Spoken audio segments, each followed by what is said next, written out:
স্বাগত ব্যবসা বাণিজ্য নিয়ে দেশ টিভির নিয়মিত আয়োজন বিজনেস টাইমসে আপনাদের সঙ্গে আছে আমি সাদিয়া লাবনী। দর্শক, দীর্ঘদিন ধরেই উচ্চ নির্মাণ ব্যয়, ব্যাংক ঋণের উচ্চ সুদহার এবং নিবন্ধন ব্যয় সহ নানা সংকটে দেশের আবাসন খাত।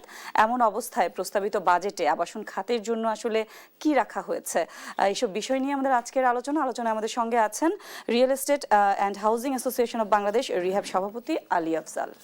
আপনাকে স্বাগত বিজনেস টাইমসে।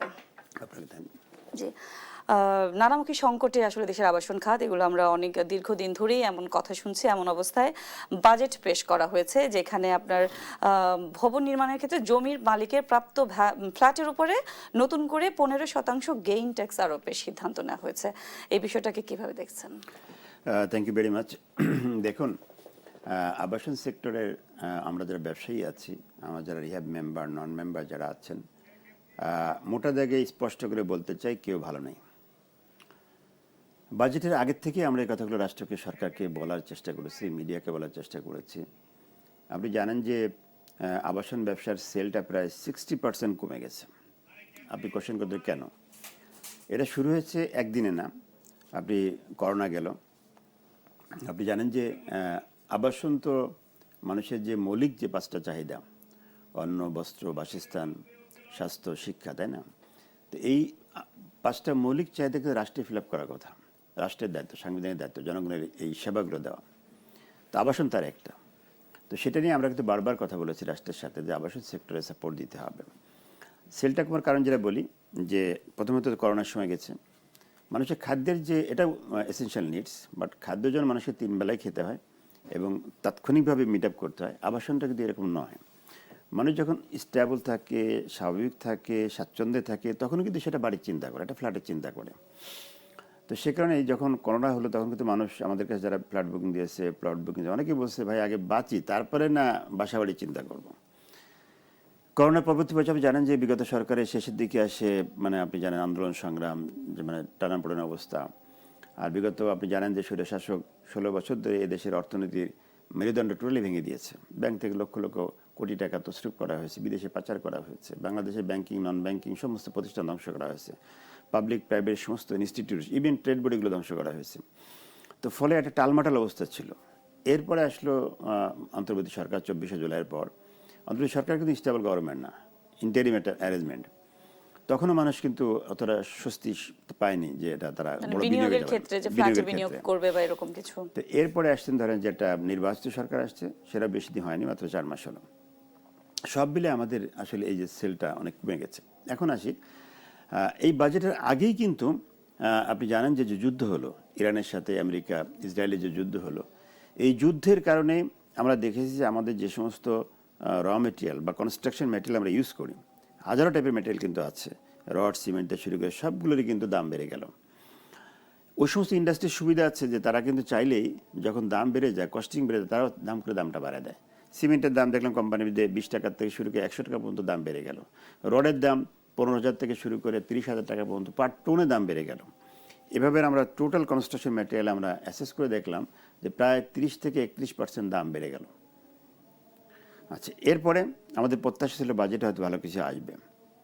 এখন বাজেটে দেখা যাচ্ছে যে আবার নতুন করে ওই সমস্ত সাপোর্ট, যে লিঙ্কেজ ইন্ডাস্ট্রিগুলো আছে সবগুলোর উপরেই কিন্তু আবার নতুন করে কর আরোপ করা হয়েছে। আমাদের প্রত্যাশা ছিল আগের যে করা ছিল থাকলেও সমস্যা নাই, কিন্তু তার উপর আবার নতুন করে কিন্তু কর আরোপ করা হয়েছে। এখন সিমেন্ট ইন্ডাস্ট্রি মালিকের অসুবিধা নাই, কিন্তু সে আগে দাম বাড়িয়েছে 20%, কথার কথা, সে এখন আবার দরকার নেই, বাজেটে 5% বাড়াইছে, আবার 5% আপনারা তো বাজেটের আগে কিছু প্রস্তাবনা দিয়েছিলেন সরকারের কাছে, ওইগুলোর কোনো প্রতিফলন কি হয়েছে কিনা এই বাজেটে? প্রথম কথা হচ্ছে যে আমরা যা চেয়েছি একটাও পাইনি, বরং আরো নেগেটিভ একটা চাপিয়ে দিয়েছে, যেটা আপনি অলরেডি শুরু করেছেন। ওই পয়েন্টে আমি আসছি, যেটা আমি শেষ করতে পারিনি আগের কথায়। সেটা হচ্ছে যে আপনি দেখেন এই আমাদের যে কেনাবেচাটা ফ্ল্যাট, এটা কিন্তু অন টাইম কেনাবেচা না। আপনি মার্কেটে গেলেন, একটা মোবাইল কিনে আসলেন, গেলেন, কেনাবেচা শেষ, কয়েক মিনিটের মধ্যে হয়ে যায় কিন্তু। বাট একটা প্লট বা একটা ফ্ল্যাট যেটা আপনি কেনেন না কেন, ল্যান্ড বা ফ্ল্যাট যেটাই কেনেন, এটা কিন্তু একটা লং টার্ম ডিলে যায়, 4 বছর 5 বছর। আপনি বুকিং দিলেন, বুকিং দেওয়ার পরে আপনি কিস্তি দিচ্ছেন, 4 বছর পরে ফ্ল্যাটটা পাবেন। কিন্তু এই 4 বছরের মধ্যে কিন্তু আমি চাইলে আপনার দামটা কিন্তু বাড়াতে পারবো না, কারণ আপনি কথা আপনি একজন বায়ার, আমার কাছে আপনি ফ্ল্যাট কিনছেন, আপনার সাথে আমার ডিড হয়েছে যে আপনি 10,000 টাকা স্কোয়ার ফিটে আপনি স্কোয়ার টেনে আমার সাথে ফ্ল্যাট নেবেন। এই ডিডের ভিত্তিতে আপনি অ্যাডভান্স দিয়েছেন এবং প্রতি মাসে কিস্তি দিয়ে যাচ্ছেন। এখন সার্টেনলি আপনার এই পিরিয়ডের মধ্যেই কিন্তু 4 বছরের মধ্যেই এই ঝামেলাগুলো, আমরা তো যখন আমার সাথে ডিল, তখন তো আমি জানি না যে যুদ্ধ হবে, তখন তো আমি জানি না যে দাম বাড়বে। হ্যাঁ, আমাদের একটা অ্যাজাম্পশন থাকে 10% প্লাস মাইনাস তো দামের ভেরিয়েশন হবে, নর্মাল ওটা ধরে আমরা করি। কিন্তু বর্তমান বাজেট প্লাস হচ্ছে দ্রব্যমূল্যের ঊর্ধ্বগতি সব মিলে দেখছি প্রায় 45 to 46% দাম বেড়েছে কনস্ট্রাকশন ম্যাটেরিয়ালে। এখন আপনার এই 8,000 টাকার ফ্ল্যাটে যদি 46% আমি ইম্পোজ করি, তাহলে দাম এসে দাঁড়াবে কিন্তু প্রায় 12,000-13,000 টাকা পার স্কোয়ার ফিট। এটা কি আপনি মানবেন? তার মানে আমাদের কিন্তু এই যে ক্রেতাদের সাথে ডেভেলপার কোম্পানির সংঘাত শুরু হবে এক। দ্বিতীয় হলো যে অনেক ছোটো ডেভেলপার, তারা কিন্তু তার প্রজেক্ট আগাবে না, কারণ দিচ্ছে সে কী করবে? সে তো তার টাকা দিয়ে, সে যে টাকা বিক্রি করছে, বিক্রির টাকা দিয়ে সে ফ্ল্যাট শেষ করতে পারবে না, তো সে আলটিমেটলি সে লস করবে, তো লস করাতে অনেকে কিন্তু পালিয়ে যাবে। তো এই সমস্যাগুলো তৈরি অলরেডি হয়েছে এবং হবে কিন্তু, এবং সংঘাত তৈরি হবে। আমরা দাম বাড়াবো, ঝামেলা তৈরি হবে। শুধুমাত্র আমরা যে বড় বড় কর্পোরেট যে মালিক আছি, তারা হয়তো লাভ লস যাই হোক, একটা এগ্রিমেন্টে ছিলাম, আচ্ছা ঠিক আছে এটা শেষ করে দিই, কিন্তু নতুন ফার্দার সে কিন্তু কিছু করবে না। তো এই জায়গায় আমি বলতে চাই যে সরকারকে বুঝতে হবে যে এটা কিন্তু আর পাশে ট্রেড বডির মতো নয়। আমি রাষ্ট্রের সবার সাথে কথা বলেছি, বাংলাদেশের গভর্নর কাছে গিয়েছি, এনবিআরে গিয়েছি, মাননীয় আমাদের যে মন্ত্রী, পূর্তমন্ত্রী, ওনার সাথে কথা বলেছি, আমরা বোঝানোর চেষ্টা করেছি, দেখেন এই সেক্টরটা কিন্তু সকল আর পাশে ট্রেড বডির মতো নয়, এটা রাষ্ট্রের একটা এসেনশিয়াল প্রোডাক্ট, যেটা রাষ্ট্রের দায়িত্ব। বাংলাদেশে 18 কোটি মানুষের আবাসন দেওয়ার দায়িত্ব রাষ্ট্রের। আমরা কিন্তু প্রাইভেট সেক্টর, তাদের উন্নয়ন সহায়ক শক্তি, তাদের কাজটাই আমরা কিন্তু করে দিচ্ছি। তাহলে রাষ্ট্রকে এখানে সাপোর্ট দিতে হবে। আপনি বলতে সাপোর্ট কীভাবে? দেখেন, রাষ্ট্র কিন্তু সিদ্ধান্ত হলো যে যুদ্ধের সময় তেলের দাম বাড়বে না, রাষ্ট্র পারছে না, কষ্ট দিতে পারছে, তো রাষ্ট্র সামহাও ম্যানেজ করেছে। একইভাবে যদি বলে দিচ্ছি, কনস্ট্রাকশন যেটা আবাসন বাংলাদেশের জনগণের জন্য, এই বিশেষ করে মধ্যম আয়ের যারা আছে, নিম্ন আয়ের যারা আছেন, তাদের জন্য করা হয়, তাহলে ঠিক আছে। তখন যদি গভর্নমেন্ট এই সিমেন্ট রডতে শুরু করে গভর্নমেন্ট যে এসডি নেয়, ট্যাক্স নেয়, এআইটি নেয়, ভ্যাট নেয়, এইটাই কিন্তু অ্যাডজাস্ট করে কিন্তু এটাকে বলতে পারতো ডেকে মালিকদেরকে যে তোমার দাম বাড়ায় না, আমরা ওখান থেকে কিছু কমাই দিচ্ছি, তাহলে কিন্তু এই আবাসন সেক্টরে এই ধসটা নামতো না, এরকম বিপর্যয় তৈরি হতো না। এই সব কিছুর পর আপনি যে আপনার কোশ্চেনে আসি, এত কিছুর পরেও আমাদের প্রত্যাশা ছিল, বাজেটের আগে আমি তো অনেকগুলো দাবি দিয়েছি, আমি বলবো একটা একটা করে আপনাকে, তার কোনোটা তো মানা হয়ই নাই। উপরন্ত আবার 15% নতুন করে, it's not a gain tax, তারা বলছে এটা মূলধনী ট্যাক্স, খুব চালাকি শব্দটা, মূলধনী ট্যাক্স। গেইন ট্যাক্স বলে তো আমরা কোশ্চেন করতাম, হয়তো কোনো ডেভেলপমেন্ট মামলা করে দিত যে আমার তো গেইনই হয়নি। কারণ আপনি দেখেন বিষয়টা ডিপলি চিন্তা করে দেখেন, যে জায়গাটা একজন ডেভেলপার, ল্যান্ড ওনার, সে একটা ল্যান্ড দিচ্ছে, ল্যান্ডের সময় একটা সাইনিং মানি নেয়, এই সাইনিং মানির উপর কিন্তু 15% অলরেডি ট্যাক্স ইম্পোজ করা আছে, সেটা আমরা কিন্তু পে করছি লম্বা সময় ধরে, সেটা নিয়ে আমরা কথা বলিনি। এখন ওই একই ব্যক্তির উপর যদি আবার বলা হয় যে আপনার যে ফ্ল্যাটটা তৈরি হলো, আপনি 10টা ফ্ল্যাট পান ভাগে, সেই 10টা ফ্ল্যাটের দাম ওটা আবার সরকার নির্ধারণ করে দামটা, এলাকা ভিত্তিক, তো সেই দামটার উপরে আপনাকে আবার 15% দিতে হবে। উনি কোত্থেকে দেবেন? 10টা ফ্ল্যাট তৈরি হলে এই 1.5 কোটি টাকাটা কেমনে হবে? এটা তা আলটিমেট যেটা হবে, আইদার আমাদের ল্যান্ড ওনাররা নিরুৎসাহিত ল্যান্ড দেওয়া বন্ধ করে দেবে, তাহলে এই সেক্টরের কাজ বন্ধ হবে। আর দ্বিতীয় হতে পারে যে আলটিমেটলি যেটা হয়, ডেভেলপারদের সাথে বার্গেনিং করবে, আমি তো কিছু বুঝি না, সরকারের ট্যাক্স টুক্স যা আছে সব আপনার, আপনি আমার কি দিবেন। তখন যেটা হবে আলটিমেটলি কিন্তু স্কোয়ার ফিটের যে দাম, এই দামটা কিন্তু এখন যেটা 8,000 বিক্রি হয়, সেটা কিন্তু 12,000-14,000 হবে। তখন হবে কি, আমাদের পার্চেসিং পাওয়ার, বাইং পাওয়ার, আমাদের কাস্টমার যারা আছে আরো কমে যাবে, তারা কিন্তু আর কিনতে পারবে না। এটা তাদের, আপনি দেখেন, আমি আরেকটু স্পষ্ট করে বলতে চাই যে বাংলাদেশের মানুষের একটা আবাসন তো তার এসেনশিয়াল নিডস। আপনি তার একটা মাথা পিছু ঠাঁই তো আপনাকে দিতে হবে।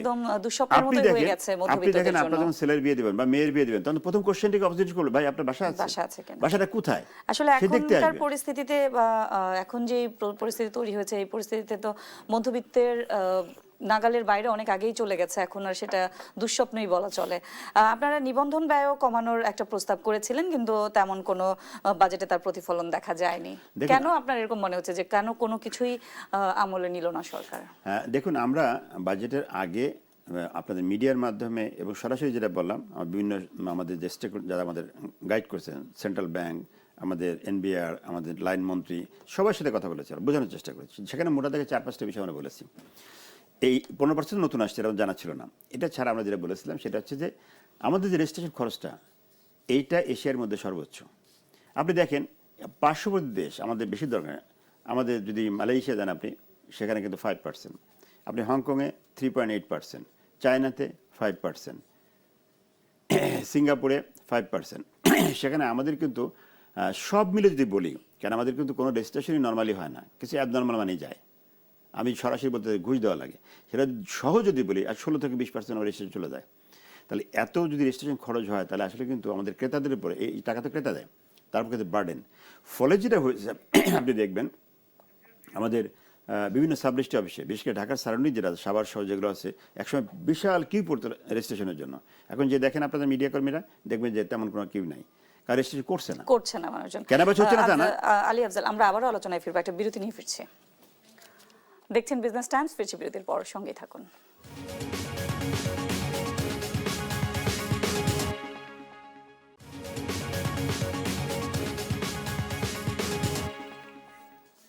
দেখছেন বিজনেস টাইমস, আমাদের সঙ্গে আছেন রিহাব প্রেসিডেন্ট আলী আফজাল।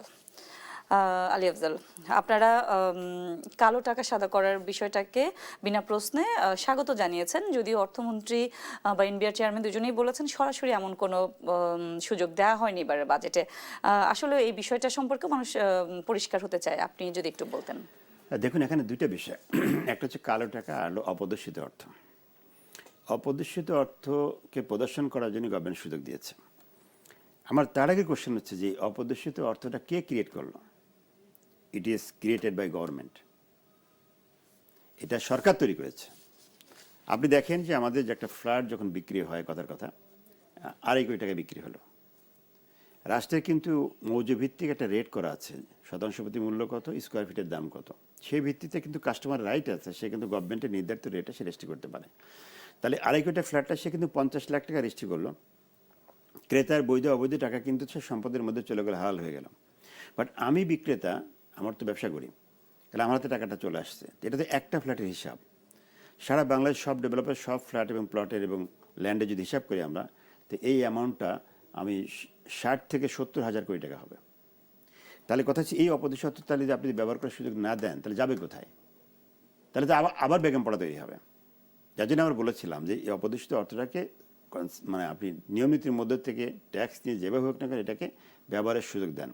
এরা তো ব্যাংক মানে বালিশের নিচে আছে অথবা কারো আলমিরাতে আছে, এটাকে যদি বের করে নিয়ে আসে, আপনি অর্থনীতির মূলধারা নিয়ে আসেন, তাহলে দেশের মধ্যেই থাকবে।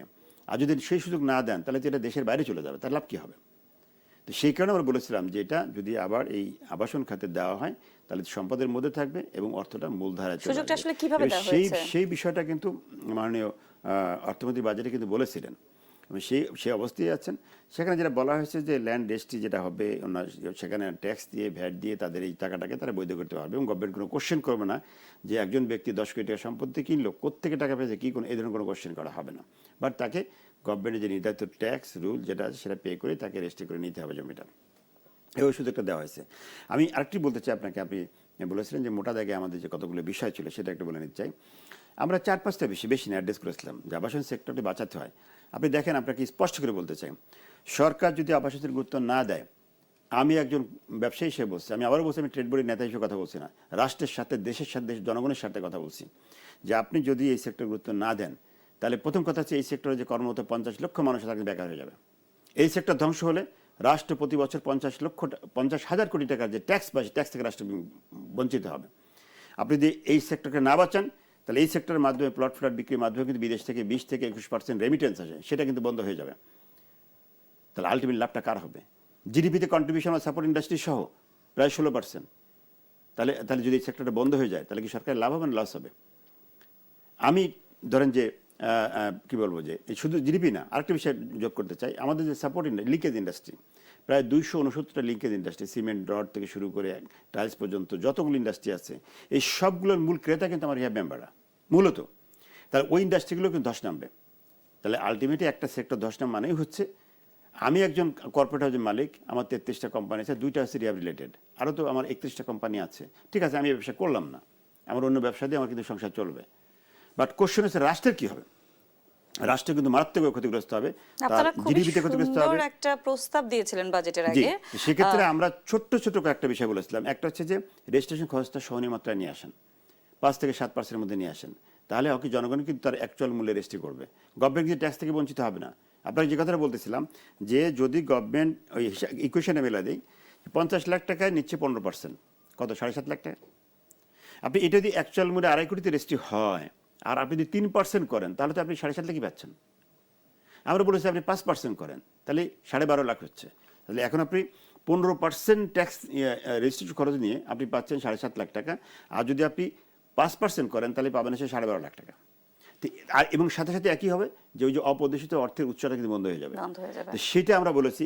দ্বিতীয় হলো যে আমরা বলেছি আবাসন খাতে এই যে 14, 15, 16% ব্যাংক ইন্টারেস্টের টাকা নিয়ে এটা ব্যবসা করা সম্ভব না। একই সাথে আমাদের কাস্টমার যারা আছেন, আজকে সরকারি কর্মকর্তা শুরু যারা আছেন, তো প্রত্যেকের মাথা গোঁজার ঠাঁই কিন্তু তা আমি আগেই বলেছি এটা এসেনশিয়াল নিডস। তার এটা এর দরকার লাগবেই, দিন শেষে তার মাথা গোঁজার ঠাঁই লাগবেই।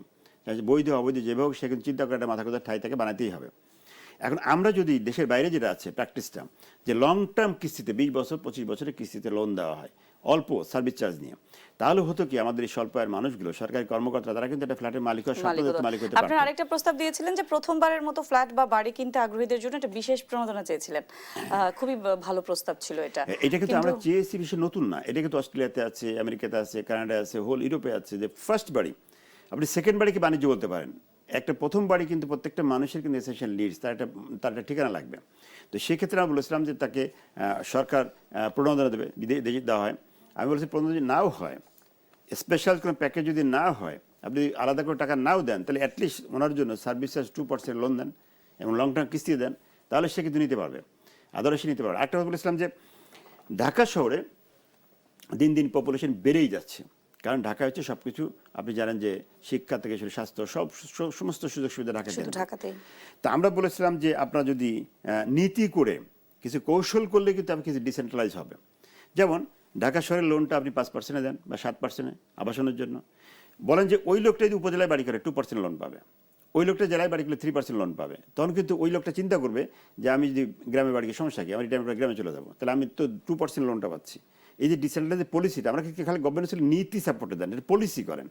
গায়ে যেহেতু সবকিছু হবে না, আপনি কিছু পলিসি করেন, পলিসির কারণেই কিন্তু তারা কিন্তু আস্তে আস্তে। আমরাও শেষের দিকে সবশেষ আসলে সরকারের কাছে আপনারা বাজেটের যেই ধরনের আরোপিত সব কর প্রত্যাহারেরও একটা দাবি জানিয়েছেন। এই বিষয়ে আপনাদের কারোর সাথে কোনো আলাপ আলোচনা হয়েছে কিনা, যেহেতু 30 তারিখেই বাজেট পাস হবে, কোনো আলাপ আলোচনা হয়েছে কিনা? এবং সবশেষ এই আবাসন খাতের উন্নয়নে কি চান আসলে আপনারা, একদম ছোট করে একটু বলবেন আমাদের। আমি ছোট্ট করেই বলছি যে আমরা ইতিমধ্যে যেটা বলেছি যে আমাদের রেজিস্ট্রেশন খরচটা কমাতে হবে, লোনটা সিঙ্গেল ডিজিটে আনতে হবে, কাস্টমারদের লোনটা আমাদের লং টার্ম দিতে হবে। আর সবচেয়ে বড় কথা যে 15% যে ইম্পোজ করা আছে, এটা অবশ্যই জাতির স্বার্থে, এদেশের মানুষের সাথে এটা বন্ধ করতে হবে, এটা স্টপ করতে হবে, এটা প্রত্যাহার করতে হবে। এরপরে হচ্ছে যে গভর্নমেন্টকে কিছু নীতি সাপোর্ট দিতে হবে এই সেক্টরকে বাঁচাতে হলে। একই সাথে আমাদের সাথে লিঙ্কেজ ইন্ডাস্ট্রিগুলো রয়েছে, ওইটা যদি ট্যাক্স বাড়ে তাহলে আলটিমেটলি আমাদের কিন্তু প্রোডাক্টের দাম বেড়েই যাবে। সো আমরা এটাও বলবো যে লিঙ্কেজ ইন্ডাস্ট্রি যেটা আছে, কনস্ট্রাকশন ম্যাটেরিয়াল ইন্ডাস্ট্রি যেগুলো আছে, সেগুলোর জন্য অতিরিক্ত কোনো ট্যাক্স আরোপ করা না হয়। আমরা কমাতে বলছি না, বাট অতিরিক্ত কোনো ট্যাক্স যেন আরোপ করা না হয়, সেটা যদি হয় তাহলে আমি বিশ্বাস করি দিন শেষে, আমি আবারও বলছি, আমরা ব্যবসা করি, এই ব্যবসা না করলে আমার চলবে, বাট রাষ্ট্র কিন্তু ক্ষতিগ্রস্ত হবে। এবং আপনার যেই ধরনের উদ্যোগ, আমরা মনে করি যে এইসব উদ্যোগ বাস্তবায়ন হলে মধ্যবিত্তেরও আসলে মাথা গোঁজার একটা ঠাঁই হবে। আমাদের মূল পলিসি ওইটা যে আমাদের দেশের, আমি দিন শেষে আবার বলি, আমি একজন প্যাট্রিয়টিক সিটিজেন, আমরা দেশের চিন্তা করি, দেশের মানুষের চিন্তা করি। মধ্যম আয়ের মানুষগুলো, নিম্ন আয়ের মানুষগুলো কোথায় যাবে, তার মাথা কোথায় পাবে? জি, আপনাকে অসংখ্য ধন্যবাদ আমাদেরকে সময় দেওয়ার জন্য। Thank you very much. দর্শক, বিজনেস টাইমসে আজকে আমাদের অতিথি ছিলেন রিহ্যাব প্রেসিডেন্ট আলী আফজাল। আমরা কথা বলছিলাম আবাসন খাতের যেই সংকট, এগুলো মোকাবেলায় আসলে কি ধরনের পদক্ষেপ নেওয়া প্রয়োজন। সঙ্গে থাকার জন্য ধন্যবাদ সবাইকে।